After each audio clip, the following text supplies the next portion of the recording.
Okay, when the cup is full, you cannot add on anymore, and you want to have something new, you have to throw the water away.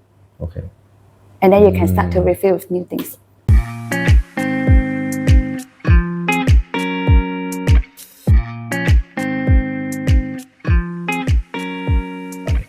Hi everyone, you're listening to the Life Ready podcast with a mission to empower you to live a fulfilling life. Whether you're a student, working adult, or entrepreneur, it is never too early or too late to be life ready. So welcome to today's episode of the Life Ready podcast. And I'm so excited because today, as you can see, we have a gorgeous lady sitting next to me, right? Her name is Jocelyn Lim. Hi everyone, nice to meet you. Thanks Vicky for inviting me to your program. It's really my honor to be here. Thank you so much. It's my honor to have you. Now, before we start, I think I must actually give a very proper introduction to this lady. Her name is Jocelyn Lim, and also recently known as Mentor Jo. Yeah. So before she was Mentor Jo, she was emcee Jo. Yes. Yeah, and she was actually one of the Malaysia's top MCs, whether it's in corporate as well as in what you call wedding as well. And from the social media, you can actually see that her charisma as well as how she carried the crowds was really mesmerizing, right? So she actually went on to establish this venue called emcee Jo Academy, which the initial mission to train more upcoming MCs. Yes, correct. Yes, right. But in the recent years, Jocelyn actually changed a little bit on her directions as she evolved to become Mentor Jo. Yeah, and now she's passionately continuing to empowering so many female entrepreneurs across the countries to empower them to fulfill their true potentials. Yeah, so, and Jo has been a friend in Toastmasters, and I always find her really inspiring. And that is why I really wanted to bring her to the Live Ready podcast to, interview about her. Yay! Yay! Finally, it happens. Yay! Thank you so much for the very kind introduction notes. I don't know where you Google it, but I know it's from your heart. It's from my heart. Yeah, it's really like I have actually seen you since many years back when I first joined. You watched me grow up. You watched me grow up as well. Yeah, on how you actually went from one stage to another, and I can see that you really transformed.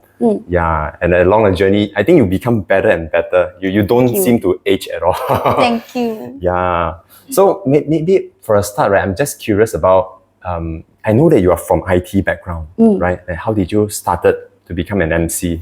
Okay, so since today Vicky brought me here to his program, your program, I want to disclose something I seldom disclose to the public. Wow, very lucky. Usually I will tell people that, I like the stage so much. I took part in a lot of storytelling contests, public speaking contests at my young age, and then I slowly evolved and standing and speaking and perform on the stage. It seems to be so natural that happens in me. I have this talent. However, the real thing is like this. I was from an IT background. So I was a web consultant. I did sales. Yeah, so at that point of time, I wanted to become a salesperson because I thought that I can earn more than other people. But however, with the wrong selling skill, I ended up to be earning a very little penny. So I took a passive income job. So that time, very popular. What was that? MLM. Oh, yes. Okay. And I actually started in an MLM business. And during that time, my upline told me that, hey, in MLM, you have to fight the ranking. Then you can get the car subsidy, the house subsidy, the education subsidy, whatsoever. So I was very ambitious and very aggressive. But at that age, I was only like 24, 25. I don't have many friends who can afford to buy the high price product in the MLM business. So they told me one shortcut, which is to stock up. Oh, yes. So that time my profile was very clean. I was just a fresh graduate. And then I went to the banks. I went to many banks and I submitted my credit card application. And all got approved at the same time. So I got 6 credit cards. And I swapped all my credit card to buy the stocks. Oh my God. So I ended up, went to a trip, sponsored by the company, but I also ended up with lots of debts. Yeah. So I spent about 7 years trying to run away from my debts, but eventually I found a way out. That is through emceeing. That's how I actually really started as an MC. I wanted to cover my debts. But also that was a very great opportunity given by my junior in the university time.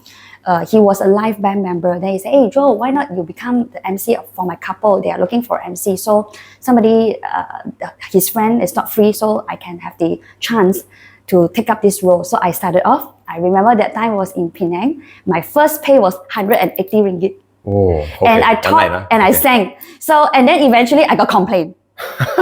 No, the host said, "You speak too little already and your singing was not so good." So that was how I started my first job. Okay. Yes. Oh, how did you feel like? Did you actually feel like heartbroken? You know. I don't know. I think in my heart, I am quite a strong lady. So I will always take the challenge and I want to overcome it. So that I really look into all the details in emceeing, from planning, meeting the couple, from the moment you pick up the call, you receive the inquiry, how you serve them, how you run through the program, how you lead them on the event, the flow or the floor. So everything also we cover from A to Z. Wow, that's really, I didn't know this story. I told you already, this is specially, exclusively for your podcast. Yeah, we are in luck today. Yeah, I didn't know that you actually have these backstories that actually get you started to become an MC. But somehow you actually able to work your way up to become one of the top in Malaysia, one of the top in nations.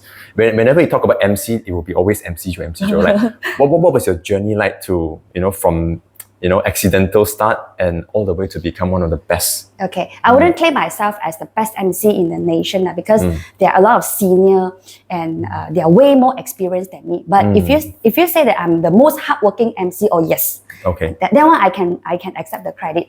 So how did I systemize my journey? MC is a talent. In an event, MC is the only irreplaceable role. Okay. Okay, so let's say you're hiring a live band. Try to be honest. Can you remember all the band members' name? Cannot. You can't.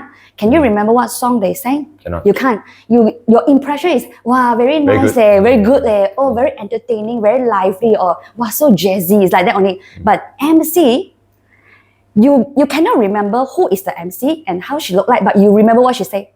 Yep. So MC will definitely leave an impression and create memory for the events. Yep. So it's irreplaceable. So when you have this opportunity to hold the mic and then you become the one and only in the event, common taboo of the MCs are, they tend to be selfish. I don't want other people to grab my opportunity.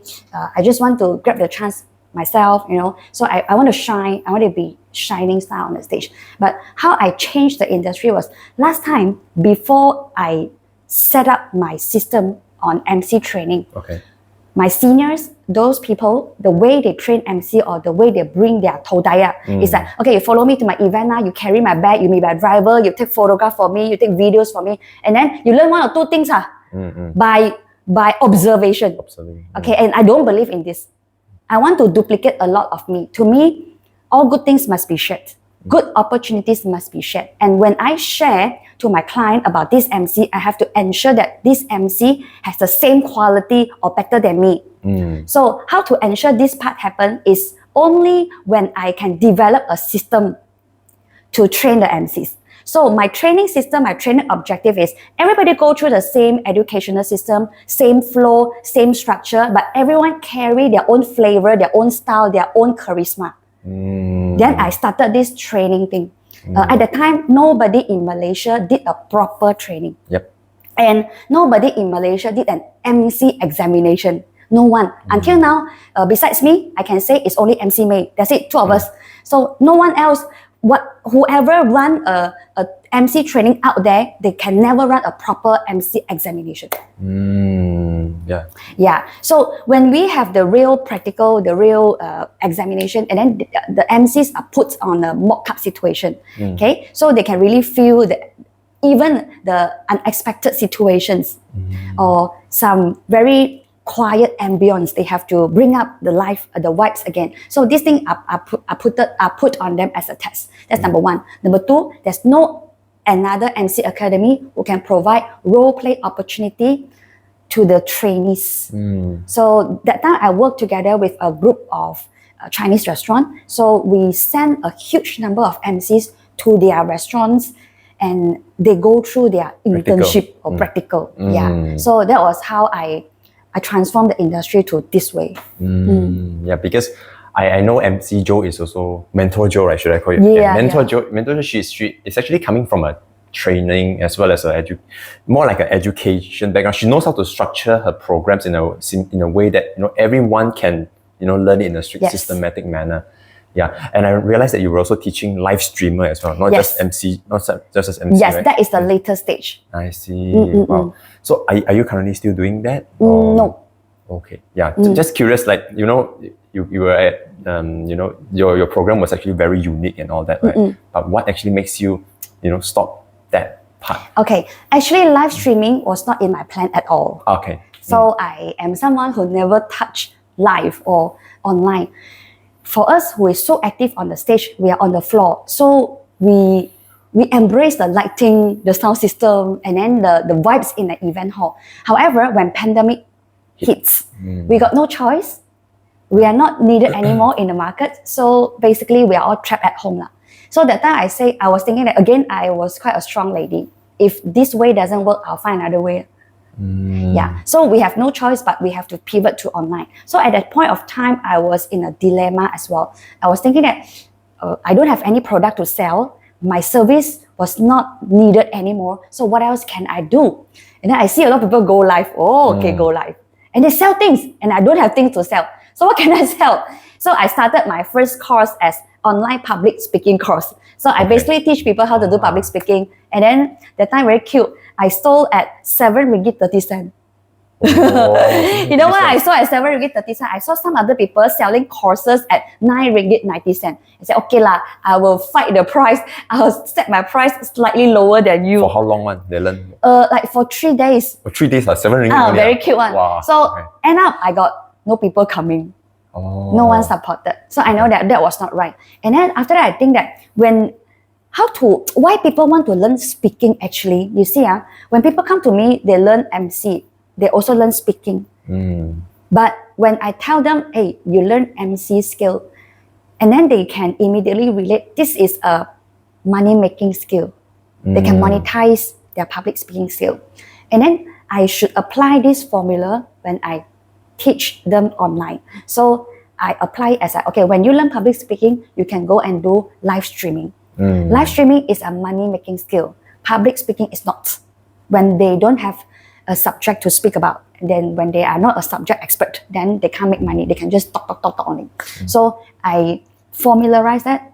So speak to go live lah, something like that. Yeah. So I teach live streaming. That time very funny. I was a person who never do live. I don't know how to sell product online, and I was so gung-ho. I got and started this course, and then surprisingly, people came. People came. Okay. Yeah. From there, as I teach, I learn. As I learn, I teach. So the process went on, and then I think we spent 1.5 years doing the live streaming courses. So for the pandemic time. I see. Wow. Yeah. I think you touch on very important things like knowledge. When it's just a knowledge, then it's kind of like people don't see the values. But when it comes with applications, direct applications, then people will start to value. Correct. Knowledge is one, but application can be thousands. I see. And people pay for the result. Yeah. So when we design the course, we have to sell the result. Although that we know when people enter the learning stage, they have to learn from the roots again. Okay. However, unfortunately, buying behavior, they buy for result. They want to know what are they getting at the end of this course. Yes. Okay. Yeah. Yeah. So I mentioned that during pandemic, you actually created this shift. There was no MCs needed, right? So now pandemic was over, and I know that you actually that is when MC Joe actually pivoted again. Yeah. Yes. Like you see, you were doing so well as an MC, and then after the pandemic, you didn't continue to be an MC. Correct. Yeah. Just curious about why. Okay. When you never try another way, you never know there's a better way. So I found a better way. Okay. Okay. After the pandemic, when the pandemic was over, obviously the need or the requirement for live streaming has gone down tremendously. Okay. And there isn't many people stay at home anymore and still watching the lives, the Facebook lives. So I think that this part is done. I would say that the live stream part is a transition stage for me, and I was so lucky that I transit onto this platform. So after the pandemic was over, why I chose between continue to be on the entrepreneurship journey versus continue on the emceeing journey was, to me, if I want to serve, I want to make my presence on the stage more meaningful. As an MC, I can entertain people. I leave some memories more towards like entertaining, cheerful, charming. But when I took up the role as a mentor, I can impact lives. I can change lives. I can create more meaning to the society. When I transit, I also felt very heartbroken. This time, yes. Because when I was an MC, I swear to myself, okay, if I can have the chance to decide how I live the world, I want to live on the stage. So that's how I wanted to end my life. So, wow, yeah, that's what I want to do. So, wow, but now how? So I have a friend, I think she reminded me, you are still holding on to the microphone, you are still standing on the stage. However, you leave a different impact to the world. Different purpose. So that's why I chose to continue to the entrepreneurship journey. Well, I have groomed so many quality and talented MC. For this part, I think they are more than happy to continue the legacy. Wow. From these three parts of the stories, I can really see that you always share that, when there's no way, you have to find a way of yourself. Yeah. And I think in our previous conversation, I was really inspired when I asked about, hey, how come you didn't actually continue on to be an MC? And you shared with me the ego story. Yeah, I'm just wondering, that actually blew my mind. When I drove back that day, I was keep thinking, would you mind to share that ego story of yours? Yeah, of course. Okay. I carried the brand name of MC Joe for about 13, 14 years. And then suddenly one day I went to a collaboration dinner. So my friend next to me, he said that, hey Joe, now you are progressing quite well, in the female entrepreneurship. However, have you ever thought of to change your brand name? I said, change my brand name. This is my life and soul and everything. Yeah. Then he told me this story. He said that everything was just nice and everything was just right in place. However, when you still carry the MC Joe brand name, a lot of people might still have the first impression you are still an MC. They can't really relate that I am a mentor. So I said, why not you change it? I said, why? Have you heard of the story of the eagle? So actually, eagle is the bird on earth that has the longest life. So they can live up to 70 years old. So at the age of 40, the eagle has to go through a very painful and struggle transformation. Because at the age of 40, the size has grown to be very big already. Feather are very heavy. The beak is very long until it touches the chest. And then the nails all very long already. They can't really grab the food that they want. So at this point of time, they are so heavy. And they have two options. Number one, they can continue and waiting to die. Number two, they can do something and transform their lives again. So at this point of time, the eagle will fly to a very high mountain and then they will go through 150 days of transformation. So first, they will, I don't know how, they will just took off their beak. It's super painful. And then they will wait for the beak to grow again. And when the new beak grow already, so they will use the beak to bite off all the nails. So can you imagine if you hit your finger at the wall or the door, you scream already, but they have to do it themselves. So after they plugging all the nails and everything, and it has to wait for the nails to grow again. And when all the nails grow, they will just pluck off the feather. So when everything, the new thing all grown up, they can continue to live another 30 years of their life.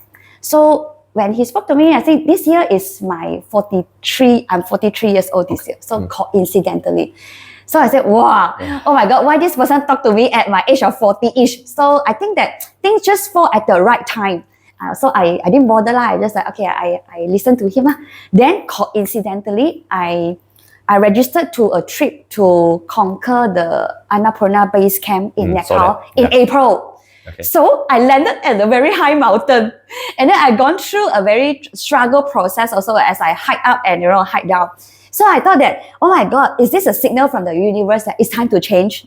And I was so worried that if I change, will people forget about me? Will people think that, oh, why you keep changing things? Because I've already pivoted a few roads already. So now I even changed my brand name. So will they lose the trust in me or not? But things come to my surprise when I announced to my student that, hey guys, I have changed my brand name from MC Joe to Mentor Joe because I want to serve you better. I want to put my mind, body and soul all 100% into this mentorship. And I want to really carry this role and give you 100% of my best. And then they were very impressed.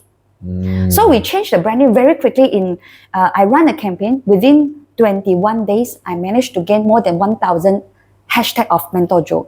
Okay, the story of the eagle is not real biologically, but it's a very motivational story, and I really feel the transformation. So started from May, I transformed from MC Joe to Mentor Joe. I know I will go through 150 days changes. It happened in the middle of the year, so by the end of the year, I think everything will totally change. And in the past 3 months, I really feel and experience the great growth and advancement after I changed the brand name to become Mentor Joe. So what I want to share is never be afraid to change. It's for your own betterment. I wouldn't say, wow, why are you so rude and now you just scrap off the effort that in the past.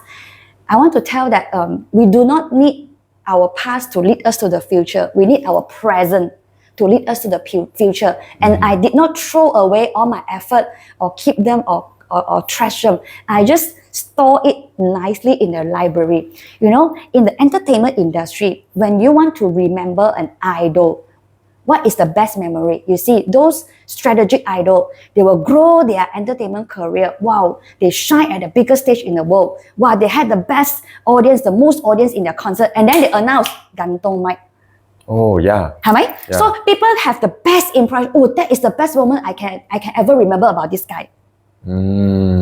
So I think that thing happened in my MC career. So I don't wait until I'm unwanted. Then okay lah, bye, I'm retired. Okay. I give it a stop at the top. prime time. So people remember all the good thing about me. Wow. So much wisdom about Yeah. And it's not easy at all to let go of something that you held on for so long, for all your life. It's not easy, yes. Yeah. And you see when you are doing all these pivots, right?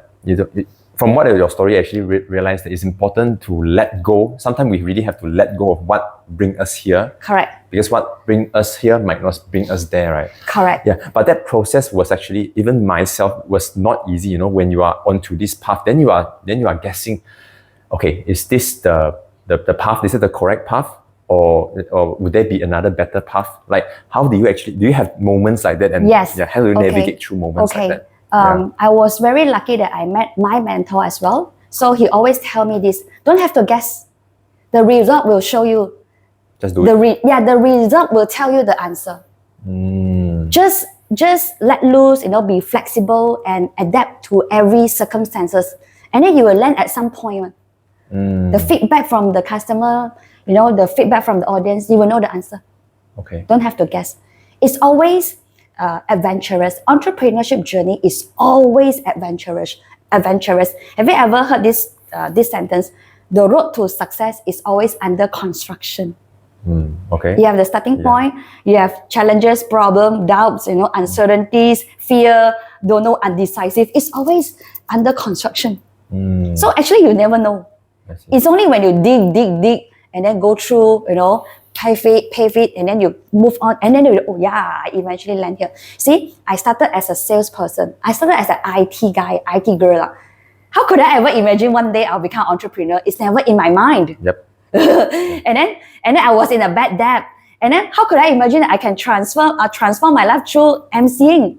I don't know. And then suddenly I become MC trainer. And then suddenly pandemic. And then suddenly I was down at the valley. And then suddenly I picked up live streaming. And then suddenly now I'm here. I don't know where I will be landed. But at this stage, I just do my best. When I do my best, the God will arrange the rest. Yep. Very nice. When you do your best and God will do the rest. Correct. Yeah. Correct. And I just wanted to ask you one more question, is that how do you know when it's time to let go? You see, you chopped off. From what I hear, is you chopped it out easily, but I'm not sure how was the process. How did you know it's time I need to chop this off already? Okay. Yeah. When the cup is full, you cannot add on anymore. And you want to have something new, you have to throw the water away. Okay. And then you can start to refill with new things. I see. Yes. So meaning that when something you feel that there's no more room for it. Either it's no more room or you have no more interest or you have better interest in other things, yeah, just tapao, pack it nicely, yeah, put aside. Yeah, wow, really, you are indeed a very strong-hearted lady. Like nothing can really hit you down. Yeah, how to have that? Because I really want to have that as well. How do you actually, whenever challenges thrown at you, you will just take it. Okay, okay, doesn't work. We will just try another way. Like, what? Okay, I always have this, I'm not coming from an English educated background. From how I speak, I believe you all know. But I really like this song. What doesn't kill me makes me stronger. Kelly Clarkson. Okay. Yeah, yes. Okay. So this sentence always linger in my mind. As long as I'm alive, I can do wonders. Yep. It's important to understand that. Sometimes when we face a defeat, whether in business or in career, we feel it's very personal. We feel like we have lost everything. But as long as we are still brearing, there's still a chance, right? Yeah, you can make a choice. Either you're there to fight or you fight. Yeah. We only live once. At every moment, you have only one chance to decide. Either you want to fill up your life with color or black and white. It's your choice. I love that. Choice. It's a very beautiful thing. It's just like how it's the perspective of how do we see things. Yeah. Since young, I have this dream. When I grow as a grandmother, I want to have a lot of stories to tell my grandchildren. So since very young, I have this picture in my mind already. So I like to tell stories. I like to share, and I like this thing. So that time, why I have this picture in my mind was, I come from a very simple family. My father and my mother was not highly educated. So my father especially, he seldom talk to us. So very quiet father. That time I have a good friend. So we have a gang of friends, and one of my friend, they are in a business family. So the father is a businessman. So a few of us like to hang out in his house, and then the father like to tell a lot of story to us. So at that time I was thinking like, why can't my father to be like his? So why is his father got so many stories to tell, and it's so charming? So I say, okay lah, I want to be like him when I grow up as well. So from that moment, I know that I want to collect a lot of life experience, whether sweet or bitter, nice, success or challenges. I want to collect all this, and when I grow as a grandmother, I can tell to my grandchildren. Yeah, when you have that mindset, then everything that you face right now, it is just it's a process. It's a process. The materials for your stories also. Yes, correct. Yeah, it's a growth process. Correct. Yeah, when we have that growth mindset, then nothing can actually beat us down anymore, because we see it as part of the learning process. Correct. Yeah, that's amazing. I love that. Very beautiful sharing. Yeah. So you see, from now, from an MC trainer, now you have actually started out to be a female entrepreneurship trainer. I'm just curious, why specifically female? Okay. This is by accident as well. That's why I say you just do your best. The market will feedback to you with the result. When I started to do my online program, we will run Facebook marketing, social media marketing. These are very common things that we do. So when I started to run my marketing campaign, I did not specifically set the gender preference. However, by nature, I attracted close to 98% of female. So in the past 3 years, the figure has shown to me that female are more attracted to me. So when they come to me, I always hear of one sentence: I want to be like you. I want to be like you. No man want to be like me, no. So I say, okay lah. Then I set my market segment. Okay, so and people are very curious that when I set my market segment, I only train female, and then the man will come to me, hey, why you don't take us out? Why you discriminate men? I said, no, naturally you all are not attracted to me, ma.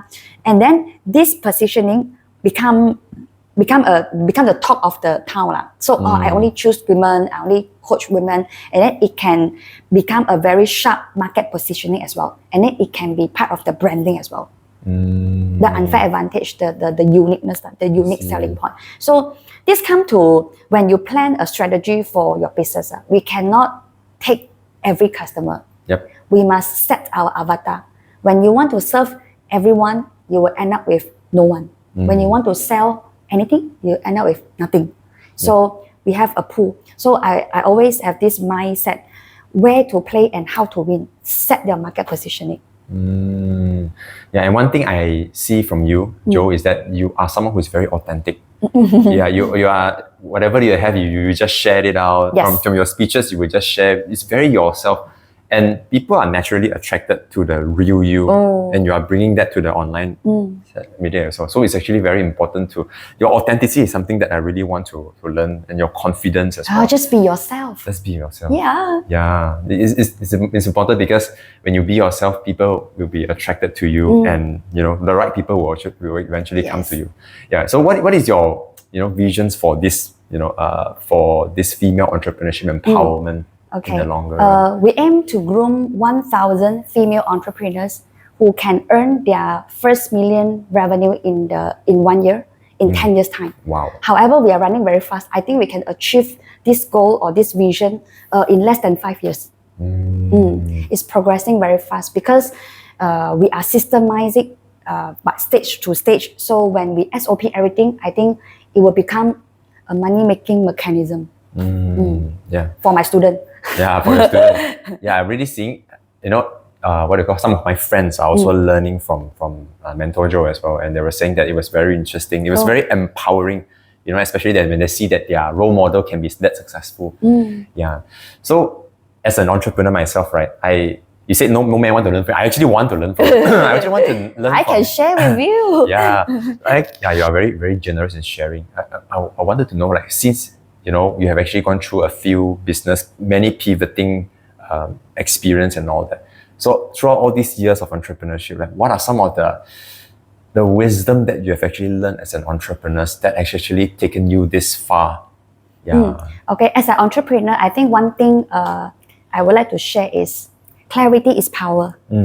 Be very clear of your why, and be very clear of your how. Be very clear of how you manage your time. Be very clear of how you manage your resources. A lot of entrepreneurs, especially females, they run their business just by feeling. I feel I can do this. I feel I can make that money. I feel I can learn more. I feel I can a lot of things.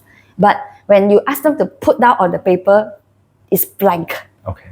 So we can never run a business by feeling. It's all by formula.